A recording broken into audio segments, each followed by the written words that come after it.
વેદનાની diary ગામડે ગામડે જઈને લખી હતી, એ ડાયરી મળતી નથી, ત્યારે ખોવાઈ ગઈ છે. આપણે બધા એમ કહીએ છીએ કે ભાઈ ગોપાલભાઈ કામ નથી કરતો, કોઈ રજૂઆત નથી કરતો, ફલાણું નથી કરતો, ઢીકડું. તો બિચારો ક્યાંથી કરે પણ યાર, કે ભાઈ તમે ગૃહમંત્રી સાહેબને કહો કે અમારી ફરિયાદ લઈ લે, અને મારી વેદનાની ડાયરી ખોવાઈ ગઈ છે ને કોઈક ચોરી ગયું સાલું.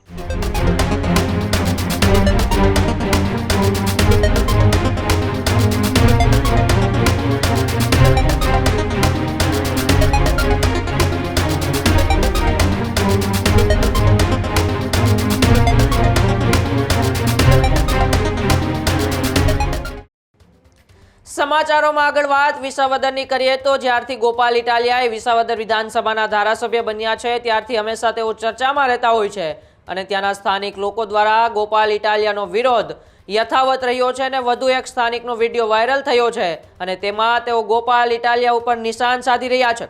ગાંધીનગરમાં આપ નેતાઓએ જીતુ વાઘાણીની મુલાકાત કર્યાનો મામલો છે, ત્યારે વિસાવદરના ધારાસભ્ય સામે ફરી એક વખત લાલજી કોટડિયા આવ્યા છે.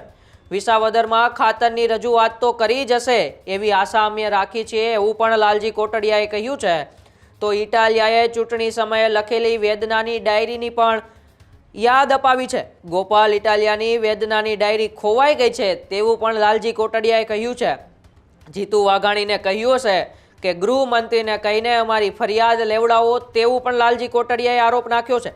તો સાથે સાથે ગામડે ગામડે જઈને વેદનાની ડાયરી ગોપાલ ઇટાલિયાએ લખી હતી તેવું પણ અત્યારે લાલજી કોટડિયા કહી રહ્યા છે.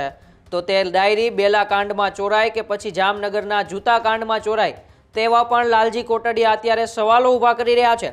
આપણે કહીએ કે ઇટાલિયા રજૂઆત નથી કરતા પણ ક્યાંથી કરે, કારણ કે તેમની વેદનાની ડાયરી ખોવાઈ ગઈ છે તેવું પણ અત્યારે લાલજી કોટડિયા એક વિડીયોના મારફતે કહી રહ્યા છે. તો વારંવાર જ્યારથી છેલ્લા લગભગ 6-7 મહિનાથી ગોપાલ ઇટાલિયા હંમેશા ચર્ચામાં રહેતા હોય છે અને વિસાવદરના ધારાસભ્ય બન્યા બાદ ત્યાંના સ્થાનિક લોકો હંમેશા તેમનો વિરોધ હોય છે કરતા રહેતા હોય છે અને વધુ એક વખત હવે લાલજી કોટડિયા મેદાને આવ્યા છે અને લાલજી કોટડિયાએ કહ્યું છે કે ચૂંટણી પ્રચાર દરમિયાન ગોપાલ ઇટાલિયાએ એક વેદનાની ડાયરી લખી હતી, એ વેદનાની ડાયરી ક્યાંક ને ક્યાંક ખોવાઈ ગઈ છે.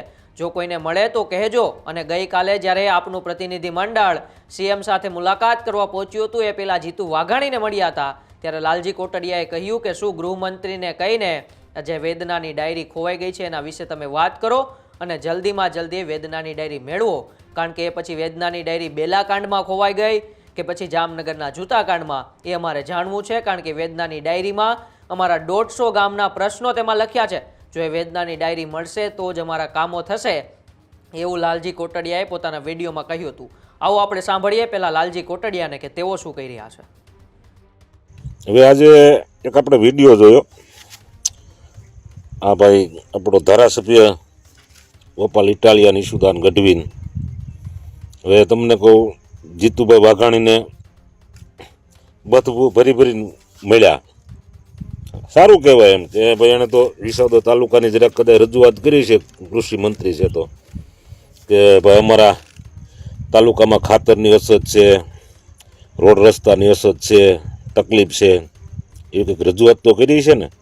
પણ મને એવું લાગે છે એવી કંઈ રજૂઆત નહીં કરી હોય, પણ હમણાં થોડાક દિવસ ડાયરી ખોવાઈ ગઈ છે એટલે મને એમ છે ડાયરીની ગોતે છે, કોણ લઈ ગયું એની ઝડપી નથી, એટલે કદાચ એની રજૂઆત કરવા ગયા હોય. કારણ કે એણે વેદનાની ડાયરી ગામડે ગામડે જઈને લખી હતી, એ ડાયરી મળતી નથી, ત્યારે ખોવાઈ ગઈ છે.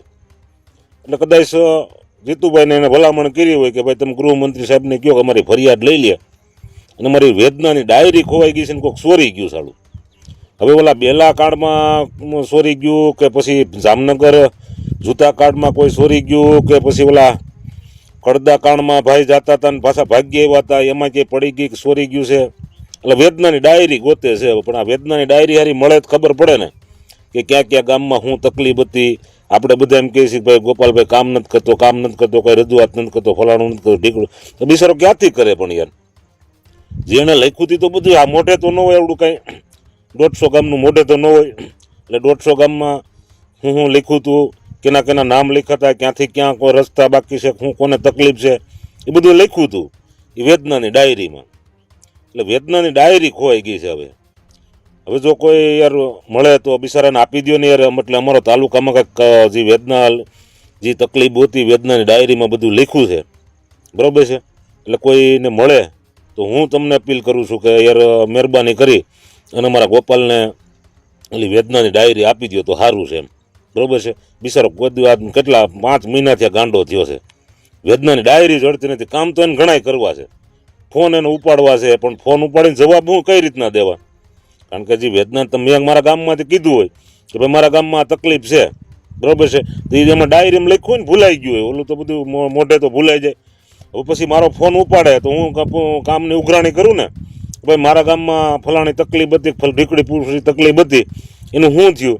તો ઓલું ડાયરી હોય તો હાથ વગી હોય તો જોઈને કેવા થાય ને, હા ભાઈ તમારા ગામમાં ફલાણું તકલીફ હતી, મેં લખ્યું છે, ભાઈ તમારો ટાઈમ સુવારો આવી જાય. પણ હવે વેદનાની ડાયરી જ ખોવાઈ ગઈ છે આખી, તો શું કરશું હવે યાર?